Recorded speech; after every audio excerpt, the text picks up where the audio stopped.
Good afternoon. A garbage facility went up in flames in the Portlands overnight. It happened on Unwin Avenue, and police say it's being treated as a case of arson. CTV's Beth McDonnell is live and following the investigation and joins us with more. Beth. Nathan, Toronto police are investigating this fire as a suspected arson. You can see a special constable vehicle behind me guarding the entrance to the facility. This fire happened around 1 in the morning at a GFL waste site on Unwin Avenue. That's in the city's east end, south of Lakeshore near Cherry Beach. You can see the fire created a large plume of smoke. Toronto Fire tells us there were 2 fires at the site. One was some waste in the rear of the property and the other was in a rail car. They say no one was here when crews arrived. Police tell us the fire is out and no one was injured. However, right now there are still questions about what may be behind this suspected arson. That's because this fire is one of several incidents at GFL facilities across the city over the past few months. On March 5th, a dozen shots were fired through the main entrance of the GFL hauling yard at Weston Road and Fenmar Drive. That same building was targeted by gunfire days before, but no injuries were reported. And in February, 3 of the company's trucks caught fire at a yard near Kipling and Rexdale Boulevard. Now, we have asked police if there are any connections between any of these incidents, and we will bring you more information as it becomes available. Reporting live, I'm Beth McDonnell. Michelle and Nathan, back to you. Thank you, Beth. A break-in and fire at a Scarborough strip mall is raising suspicions. The blaze is now being investigated as a suspected arson. CTV's Janice Golding has been following this investigation. She joins us live now with more. Janice. Hi, Michelle. Yes, investigators from Toronto Fire and Toronto Police are here on scene, outside the scene of a suspicious blaze here in Scarborough. Now, investigators tell us that they were called here to the Eglinton and Kennedy area at around 2:20 a.m. after a fire broke out at 7 Heaven Massage Spa near, as I said, Eglinton and Kennedy. That's where an overnight break-in took place, and then a fire. Firefighters attended the scene and quickly put out the blaze, which they say caused limited damage. I'm told the tenants above were also evacuated as a precautionary measure, but no one was injured. Here is more from small business owners in the plaza. It's becoming unsafe because a couple of weeks ago there was another break-in in the next parking lot in the restaurant. There was a robbery a couple of weeks ago by the gas station this way. So this place is becoming really scary. Terrible, you know, like it's been going on for a while. Not only my neighbor here, my other neighbor on the right side, there was break-in. And then the one on the other side, there was break-in. So I guess it's good for the policemen to take around every night, you know, if it's possible. So as you've heard, local business owners are concerned about what they call a spike in crime in the area. They say the massage parlor was actually here for about a year. The investigation continues. Reporting live, I'm Janice Golding. Now back to Michelle and Nathan. Thank you, Janice.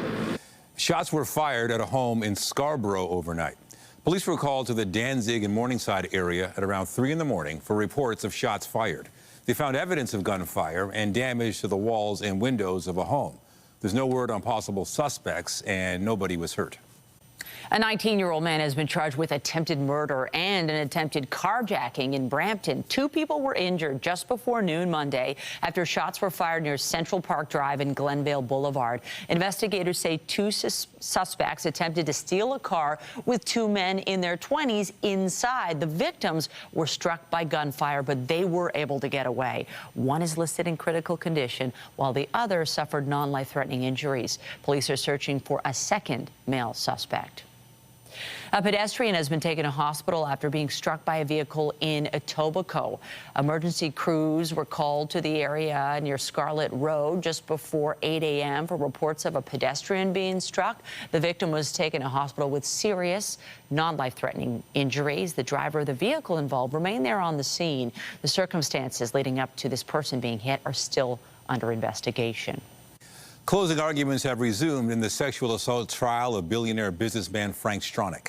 Stronach's defense initially indicated it would seek a stay of proceedings, but last week stated that was no longer the case. They now suggest abuse of process should be considered, alleging some complainants in the case were coached by prosecutors before the trial. Stronach was initially facing 12 charges related to 7 complainants, but prosecutors have withdrawn 5 charges related to 3 complainants. Stronach has pleaded not guilty to all charges against him. His trial is being heard by a judge alone, and a date for a ruling has not been set. Still to come, the latest on the war in the Middle East, where a fragile ceasefire between the U.S., Israel, and Iran is being tested. We'll have those details still ahead. Meanwhile, it was another morning of frustration and shuttle buses for riders on Line 2, with no indications the early afternoon will be any better. Not long after 9 this morning, the TTC said subway service was shut down between Broadview and Victoria Park stations because of a signal issue at Woodbine. Shuttle buses have been running ever since. There's been no word from transit officials on when service will be restored. This comes just days after significant disruptions on the western portion of Line 2, prompting an apology from TTC CEO Mandeep Lally and a pledge for the TTC to do better. And for more, we're joined live by TTC Senior Communications Advisor Samantha Tisi. Samantha, thanks for joining us. What more can you tell us about this disruption? Good afternoon. So we are continuing to experience that issue along our Line 2 Bloor Danforth with some signal issues at our Woodbine station. So we have suspended subway service between Broadview and Victoria Park stations. Our signal crews are actively on scene working to restore service. So we do ask our customers for their patience while we work to fix the issue at Woodbine. Now we do have about 40 shuttle buses running along the stretch of Danforth to get you where you need to go through this afternoon, and we're hoping to restore service as quickly and safely as possible. Any word on when things might be restored? Unfortunately, right now we don't have an ETA, but I can assure our customers that signal maintainers are working diligently to try and get service restored for the evening rush. But again, we are going to continue to run those shuttle buses in hopes of a quick restore to service. And what is your message to commuters right now who I'm sure are very frustrated? Definitely, and we understand that it is a frustrating situation if you are headed to work, school, or running your errands this afternoon. If you are going to be traveling across Line 2, just make sure to leave yourself plenty of extra time. Again, we do have those shuttle buses running, but do leave some extra time, and we thank you for your patience as we work through this signal issue at Woodbine. All right, TTC Senior Communications Advisor Samantha Tisi, thank you. Well, we turn our attention to the forecast now as we take a live look outside this Thursday afternoon. The day started off with gorgeous, bright sunshine. You could definitely see that clouds have moved in. The temperature has moved up quite a bit from yesterday. Lindsay Morrison is here with a look at the current conditions, also monitoring for some potential wet weather. Yeah, there's a couple of things going on right now, Michelle, but yes, we'll begin with the what I think for many is a welcome change. Temperature-wise, it is 17 degrees right now in the city of Toronto, and we are forecasting a daytime high of 18. So we're getting closer. The trade-off to this is we are going to have some pretty gusty winds today out of the southwest. Right now, they're gusting upwards of 50 kilometers per hour, so you will notice it if you're venturing out for a walk. You may want to time your walk accordingly. We've got this front swinging through. As expected, we are looking at some early afternoon showers, but this won't be an all-day thing.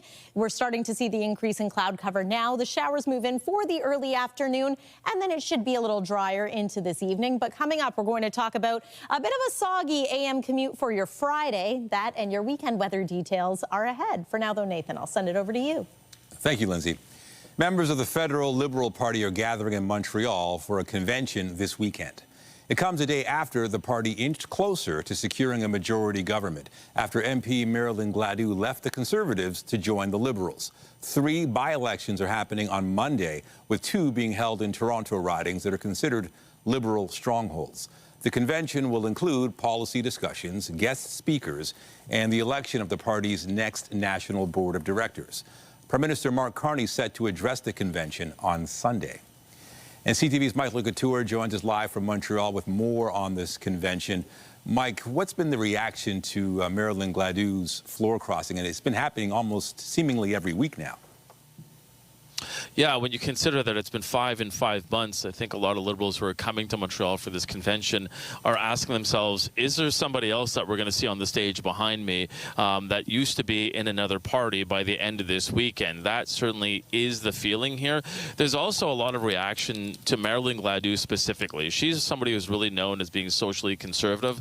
And so the question that some people have is whether or not she will fall in line with Liberal values. Not to say that those don't always align with those of Ms. Gladu, but just wanting to make sure that she's embracing those and making sure that the tent is wide enough for those types of people as well. Consider this for a second, Nathan. I mean, you have one of the other floor crossers from the NDP was Laurie Idlout, who is the MP for Nunavut, and you have Marilyn Gladu as well in that tent. So an NDPer and a Conservative who is more on the right-hand side of the political spectrum, that I think is something that a number of people are wondering how things will go forward here in this parliament and in this party, really. And so they're also, looking at, going towards a majority. We know that come Monday, we'll have those 3 by-elections. The Liberals now just need one of them to form a majority government. And so they wonder whether or not they'll even need any of them when you consider that there could be another floor crosser. So if they don't necessarily need another floor crosser, is one floor crosser expected? Yeah, that is the question, I think, that a lot of people are walking around here today wondering, will it happen? There have been a number of rumors of names that have floated around Parliament Hill, and certainly those rumors continue to follow this party here to Montreal. And really, a lot of the party is sort of wondering, okay, is there going to be somebody else? As you see registration, and not to say that people are looking over their shoulders, but they wonder, am I going to spot a Conservative or a member of the NDP or a member of the Bloc Québécois, for that matter, that might want to decide to join our team now? They want to form a majority, the Liberals do, but I think at the same time they want to make sure that when they look at the party, that person does stick to their values. One of the interesting things about this this convention as well, Nathan, is the party is saying that they are bringing in so many people now. There's such a wide tent, 4,500 people coming to this convention. They say it's the largest Liberal policy convention that they've ever had, and half of those people, they say, are new to the Liberal Party. A little indication on what this party now looks like under Mark Carney. Any idea what Carney's message is going to be, generally speaking? Yeah, it'll be one of unity. I mean, he kind of alluded to it yesterday in saying that people need to get behind the government and we have to stand together. He's talked about Canada Strong for so long right now, and I think he's going to continue to preach that to the Liberals here and making sure that they are ready, to continue to govern or go into an election. Let's not remove that possibility from the table. And I say that because amongst all of the workshops here, as I went down the list, there are 6 workshops over the next 3 days that do involve election readiness. So whether or not they're getting ready for one or whether or not they just understand that when they made this agenda, they were a minority government, they could fall at any time. I mean, that is something that is a reality of being a minority government. But when he does take the stage behind me on Saturday, I think that message will be to try and re-energize these troops and give them something to walk away from Montreal with and something that they know that they can continue to carry forward, which is beyond that sort of Canada Strong message and beyond the message that he'd given at the World Economic Forum and talking about the shifting world that we're living in right now. All right, CTV's Michael Couture in Montreal. Thank you. Thanks, Nathan. Agencies that help newcomers settle into Canada say they are being asked to do more with a lot less. Another round of federal funding cuts to the sector has service operators feeling the strain. CTV's Spencer Turcott reports.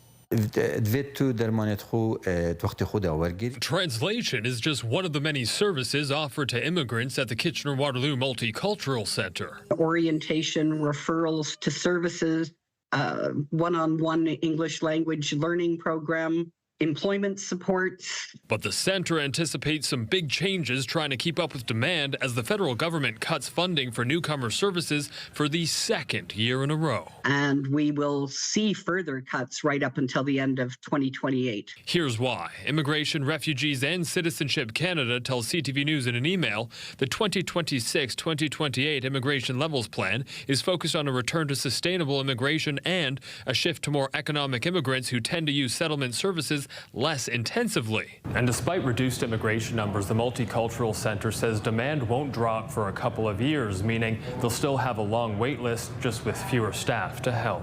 People see us in their first, second, third, fourth year here. But starting this month, immigrants selected based on their ability to contribute to the economy will have shorter periods in which to access settlement services. They'll now have a 6-year window as permanent residents to access those services, and a year from now, that window will shrink to 5 years. Local organizations say recent government cuts have already created gaps. We lost 4 positions last year. This year, we've had to lay off 3 people, and there was another position that had recently been vacated that we are not going to fill. That's 8 positions over the 2 years. And now funding for newcomer services outside of Quebec is being slashed by more than $98 million for the 2026-2027 fiscal year, something that Reception House Waterloo Region CEO says puts real pressure on their programs. Settlement services are not optional. They're essential infrastructure. And when the funding is reduced, newcomers face longer wait times, fewer supports, or delayed access to housing, employment, health navigation. Without access to timely services, he suggests immigrants are more likely to fall into crisis and rely on other costly emergency support. That's not only difficult for newcomers, but also far more expensive for the government and communities. Creating a further sense of divide, both organizations fear, because newcomers may take longer to find that sense of belonging. Spencer Turcotte, CTV News, Kitchener. The fragile ceasefire between the U.S., Israel, and Iran is being tested. Iran claims it has stopped shipping through the Strait of Hormuz after Israeli strikes on Lebanon. Meanwhile, both the U.S. and Israel say Lebanon is not part of the ceasefire deal, with U.S. President Donald Trump saying attacks could resume on Iran if a full deal is not reached. The closure of the Strait of Hormuz has been Tehran's major strategic advantage in this conflict. France's foreign minister says European allies and other partners are finalizing plans for a mission to escort ships in the strait as soon as fighting in the region ends. Italy's prime minister has described the full reopening of the strait as critical. Iran says it will block the strait amid continued attacks on Lebanon. However, U.S. Vice President J.D. Vance maintains Lebanon is not part of the ceasefire agreement. I think this comes from a legitimate misunderstanding. I think the Iranians thought that the ceasefire included Lebanon, and it just didn't. We never made that promise. We never indicated that was going to be the case. What we said is that the ceasefire would be focused on Iran, and the ceasefire would be focused on America's allies, both Israel and the Gulf Arab states. Israel launched several strikes on central Beirut yesterday, hitting 100 targets in 10 minutes. Lebanon's health ministry says more than 200 people were killed and more than 1,000 others were injured. Wednesday's death toll was the highest for a single day in Lebanon during more than 5 weeks of renewed fighting with Israel. Israel's military says it was targeting Hezbollah sites. CTV's Scott Hurst has been following the conflict. He joins us live now with more. Scott, there's so many questions surrounding this ceasefire agreement. What more can you tell us? Michelle, still so many questions. As you laid out, it is pretty evident and pretty clear that the tentative ceasefire really is on shaky ground, even as the U.S. and Iran continue to prepare for talks in Pakistan this weekend. And you just heard from U.S. Vice President J.D. Vance. He will lead that American delegation along with Special Envoy Steve Witkoff and Jared Kushner. In terms of the ceasefire, Israeli airstrikes in Lebanon targeting Hezbollah have intensified, as you mentioned, as Iran continues to have a stranglehold on the Strait of Hormuz as shipping remains stalled. So there really is a whole lot of uncertainty over whether negotiators can find common ground. So what are the key points that they're working towards? Of course, as you laid out, whether Lebanon is included in the ceasefire agreement, what happens to Iran's stockpile of enriched uranium, when traffic can resume in the Strait of Hormuz, and exactly what that looks like, and who might have control over that crucial waterway, and also the fate of Iran's missile program. So these are some pressing questions, all while the U.S. president has warned that American forces could hit Iran even harder if it does not reach, as U.S. President Donald Trump puts it, a real agreement. So lots of questions remain about the tentative 2-week ceasefire agreement, even as the U.S. and Iran are still on track for talks this weekend in Islamabad, Pakistan. Now, in addition to the death tolls, the destruction here in Canada, the impact is being felt with prices. What are Canadians saying about what's happening here? Michelle, the economic impact really is taking its toll, and so Nanos put out a poll for Canadians commissioned by CTV News, and the specific question was, what impact do you think recent oil price increases will have on the Canadian economy? And 9 in 10 said it won't be good. It'll have a negative impact on the Canadian economy. Now, to break that number down even further, 42% said it'll have a negative long-term impact, while 46% said it'll have a negative short-term impact. Now, we're already specifically feeling the short-term impacts when it comes to the price we pay at the pump, how much more we're having to pay just to fill up our cars. And there is fear as you look at the average price of gas right across the country. And if you look at the two coasts from Newfoundland to BC, two areas that are paying more than $2 a litre. Now, there's also fear that the higher energy costs might continue to stay elevated if the Strait of Hormuz remains shut down and oil continues to be trapped, being able to move through that crucial waterway.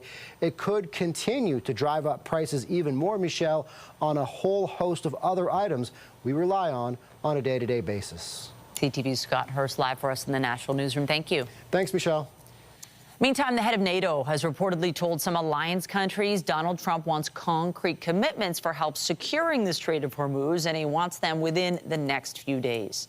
Secretary General Mark Rutte met with the U.S. president yesterday amid tensions within NATO over the war. Trump has repeatedly called the alliance a, quote, paper tiger, and has threatened to withdraw from the group. A NATO spokesperson says it notes the frustration in Washington, but insists it was not consulted by the U.S. either before or after starting the war. Still, it says allies want to be helpful in seeking longer-term solutions for the Strait of Hormuz. In Jerusalem, major holy sites have reopened for the first time in more than a month after the ceasefire was reached. Jewish worshippers are once again praying at the old city's western wall. Muslim worshippers returned to the Al-Aqsa Mosque, and Christians are back at the Church of the Holy Sepulchre. Hundreds of additional officers are deployed to maintain security and manage crowds. All three sites were off limits to the public because of the U.S.-Israeli war on Iran. Access was also restricted to a number of clergy during Easter and parts of Passover. Construction has officially started on the first so-called nation-building project that was fast-tracked for approval by the federal government. A container terminal is being built about 45 kilometers northeast of Montreal. We understood its potential and recognized the imperative of building it fast. And fast is not something one associated with Contrecoeur, because let's be clear, the vision for this terminal expansion was first proposed in 1988, almost 40 years ago. Since then, it's been subject to delay after delay, extensive and duplicative regulations and approval processes. So last fall, working with the government of Quebec, we stepped in to help get this project built.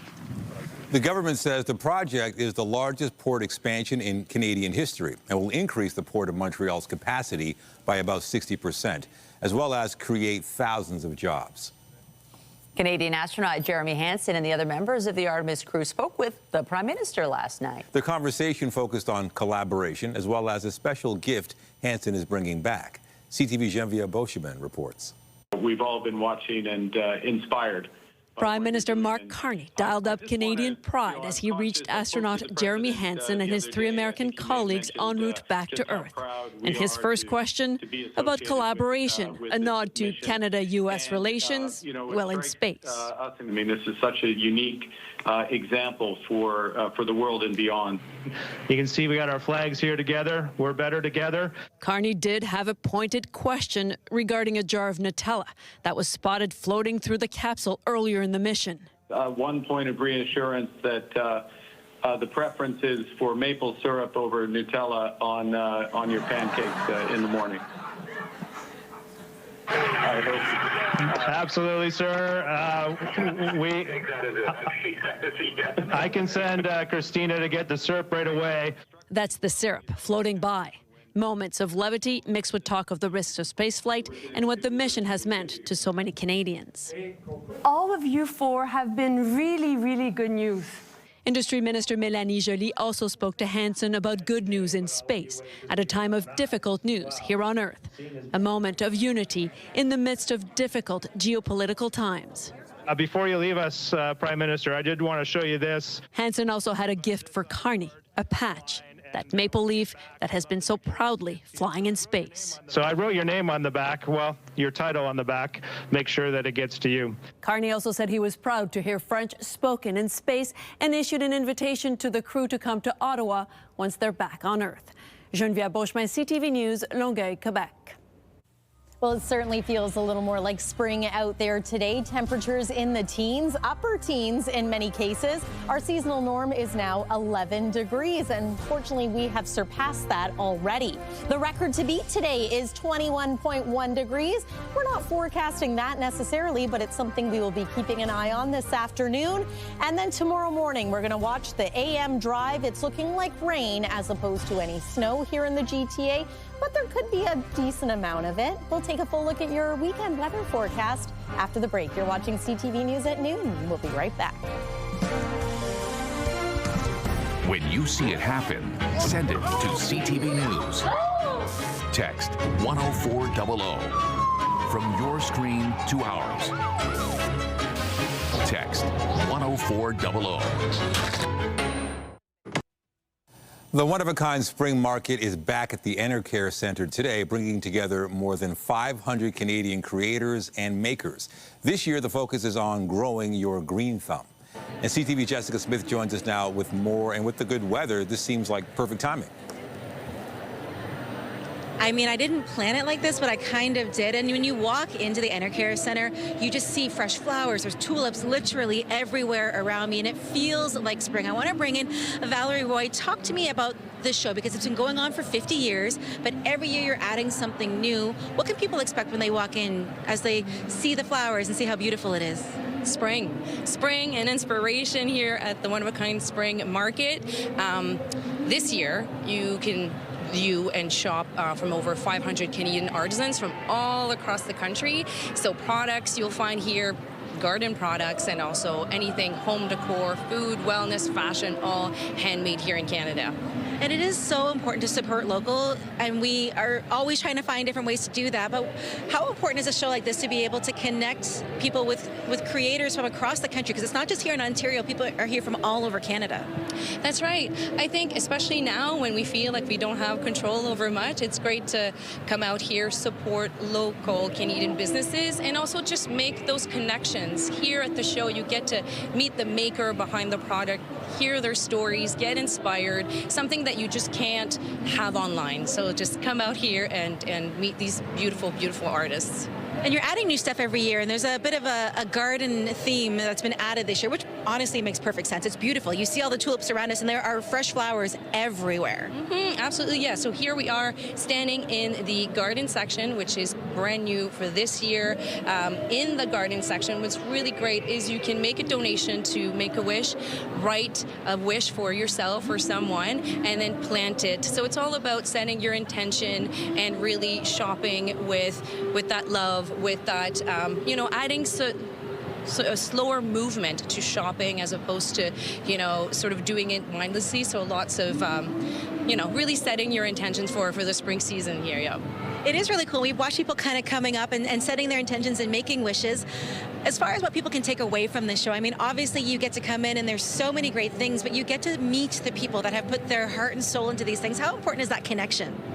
I think it's so important, especially now. And like I said, also purchasing something very special, something that has a story behind it, and then knowing that you supported a small business, a small Canadian business. So shop local, support local. It goes on until April the 12th. I'm going to send things back inside to the studio. All right. Thank you, Jess. All right. Love that. Love the signs of spring. We've got the one-of-a-kind show, and then, the weather is kind of in line with it. Definitely the warmth and the potential for rain. Yeah, a few April showers never hurt anyone, and that's what we're expecting today. Tomorrow morning, it's going to be more of a steady, measurable rain compared to today. But yes, this afternoon, we are enjoying some spring warmth, some mild temperatures. That's a nice change. We are going to dip back down temperature-wise into tomorrow, but there's something to look forward to this weekend. We'll get get to that, weather is brought to you by the Presler Law Firm Injury Lawyers. You don't pay unless they win. We may not quite be gardening just yet, but hey, this was a nice start to the day and we're headed in the right direction temperature-wise, wouldn't you say? A look at the city skyline from earlier today, and oh, I love this shot. Thank you to our CTV News chopper for always doing such a beautiful job capturing our city in the morning light. Heading into the afternoon now, we're keeping an eye on some cloud cover and a few showers rolling in too. I'll step aside so you can see which communities are now just starting to be impacted by this front. This one's going to be brief. It might bring us a millimeter of rainfall or two at most. It's going to breeze on by. We can expect this by about 1 p.m. today and beyond, but the rest of the afternoon is going to dry out. There it is. That's our measurable rain for today, but then into tomorrow, we could see anywhere from 5 to 10, some areas 15 millimeters of rain. That's with a more substantial system set to roll through. So there goes the front. Here comes tomorrow's disturbance. We've been watching this one for a couple of days, eyeing the possibility of snow in some areas versus rain. That's the weather maker for Sunday, which we will get to in just a moment. Before I get too far ahead of myself, lots of sunshine for Saturday. We can look forward to that. I mentioned snow, maybe 2 to 5 centimeters of it in places like Huntsville, Bancroft. Aurelia, you're now out of it, but I would be prepared just in case there end up being a few flakes flying in your neck of the woods tomorrow. Here's how it plays out timing-wise. So this is around 4 a.m. Some showers get going around the GTA, maybe a little bit of mixing in areas like Barrie, Midland, Penetanguishene. There's the snow line, so areas east of Georgian Bay in through the Ottawa Valley could see a bit of snow. It's mainly going to be rain for us here in the GTA, and then we're going to dry out for the afternoon, holding on to the chance of showers through at least the early part of the afternoon. Then it's dry for a good portion of your Friday night, your Saturday daytime. Here comes Sunday, though, so it's still a little ways out, but we're eyeing a few showers that day, maybe even some snowflakes in places if the temperature is cool enough. Nothing cool about 17 degrees right now, and then overnight tonight we're going to drop to about 4 for a low, which is warmer than normal. Tomorrow's high is 9 degrees on the cool side of seasonal. Northerly winds this time, which could be a little bit breezy. Your next 3 days look like this. So Saturday is looking beautiful. Lots of sunshine, a high of 9. We're going to warm up after that, but again, we reintroduce the possibility of showers, and it looks like you're going to need the umbrella most days through the early part of next week, but I spy consistently teen temperature highs, which is good news, and overnight lows that are warmer than normal for this time of year as well. That's the weather for now. Michelle, over to you. Thank you, Lindsay. In sports, the Raptors can move into 5th place in the NBA's Eastern Conference with a win over the Miami Heat tonight. Quick, shot clock at 5, step back 3, buries it. The teams last played Tuesday with the Raptors winning 121-95. Toronto is currently in 6th place, just a half game behind the Atlanta Hawks. The 6th spot is the last to avoid a potential play-in game to make the NBA playoffs. Tip-off for tonight's game against the Heat is set for just after 7 p.m. here in Toronto at Scotiabank Arena. After suffering a trio of injuries last night, the Maple Leafs hope to stay healthy when they face off against the New York Islanders tonight. Back on, it's Hudson, holding on, turning, shooting, kicked away, and down goes Stolarz, and he's hurt. Goalie Anthony Stolarz was injured in the first period of the team's game against the Washington Capitals last night. Washington went on to win the game 4-0. Puck drop for tonight's game against the Islanders is set for just after 6:45 in New York. The Masters begin today, and the 3 Canadians are in the field for the first golf major of the year. Corey Connors, Nick Taylor, and former Masters champion Mike Weir are all taking part. Rory McIlroy will be looking to become the first player to win back-to-back tournaments since Tiger Woods in 2002. This year's Masters will be the first since '94 that do not include Woods or Phil Mickelson. Live coverage of the tournament can be seen on TSN. Still to come, a case of serial bigamy. A W5 investigation takes a closer look at Canada's marriage laws.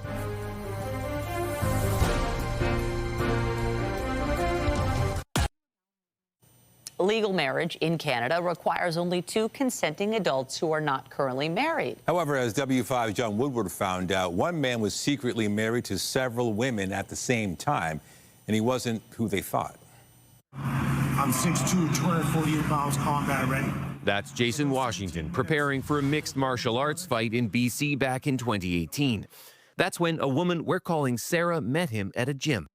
He walked up to me while I was training to compliment me. You hit it off? Yeah, we kind of hit it off. More than hit it off. Washington proposed in just a week. He and the single mom were married 8 months later in a simple ceremony in Surrey, BC. He told me that he was a Marine. You know, here was this big, strong man that I felt could be a husband and a father and a good role model to my son. But that's not the case, unfortunately. She alleges he was violent with her 10-year-old son. Court records show he served a day in jail for assault about a year later. She fled.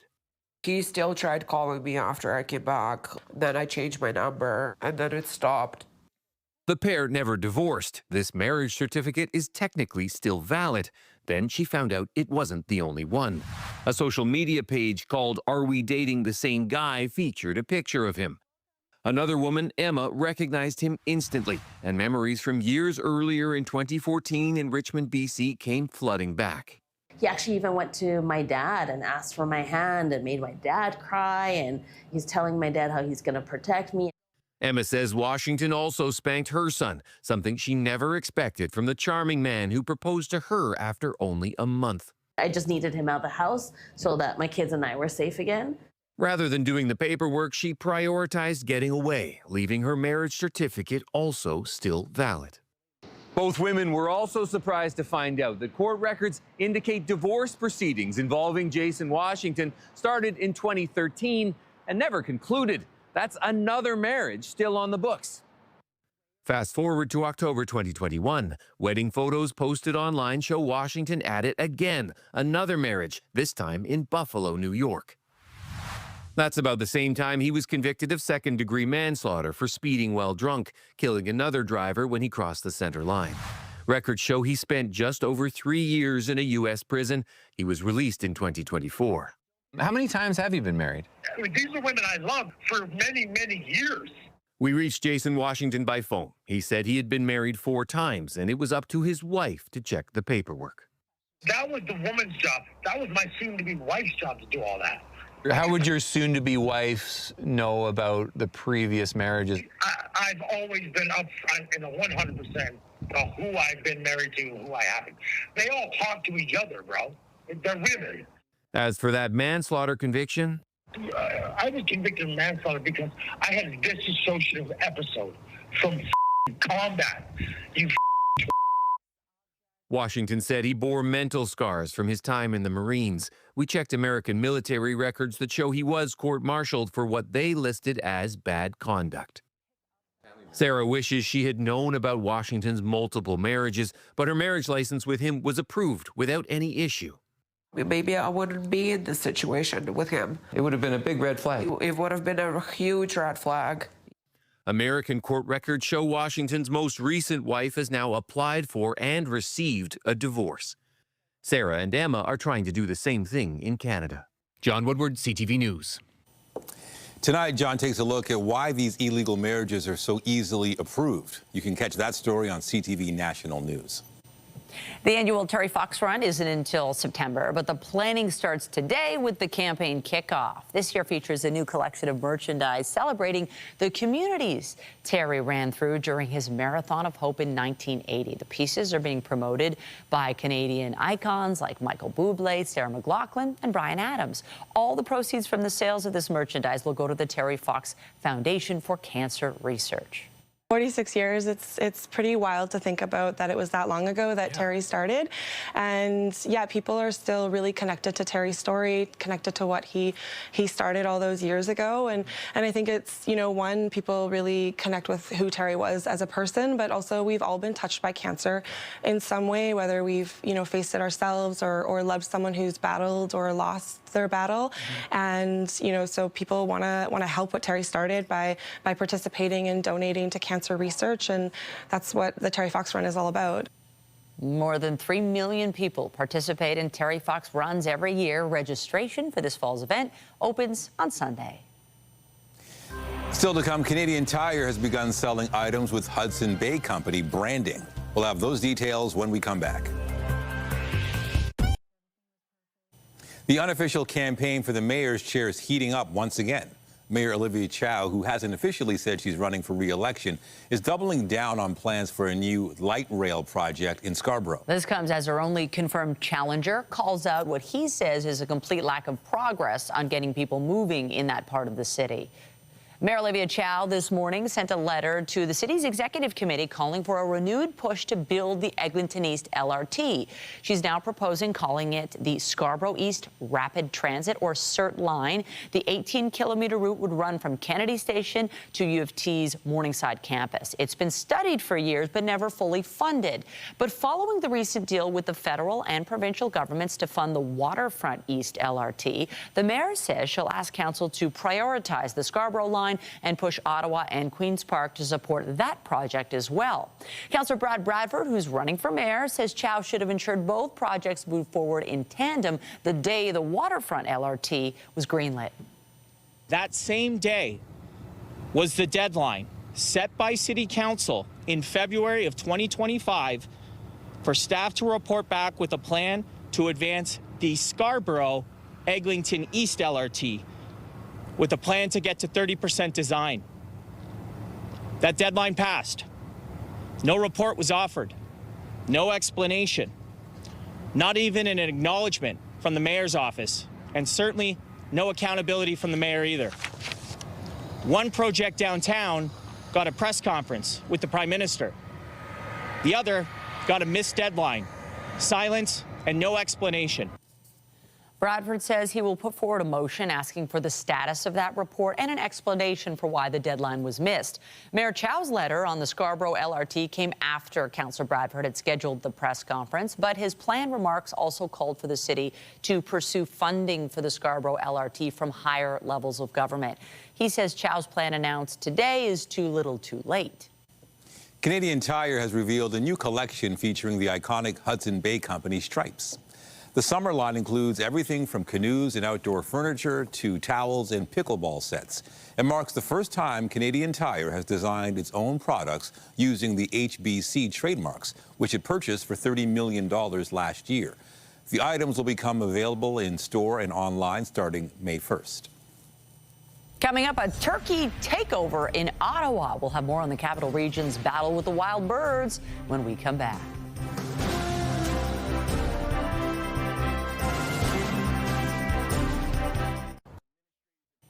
Ottawa's dealing with a turkey takeover with wild birds running amok in the capital. Their numbers have been growing for years, which appears to have emboldened the animals. CTV's Tyler Fleming reports.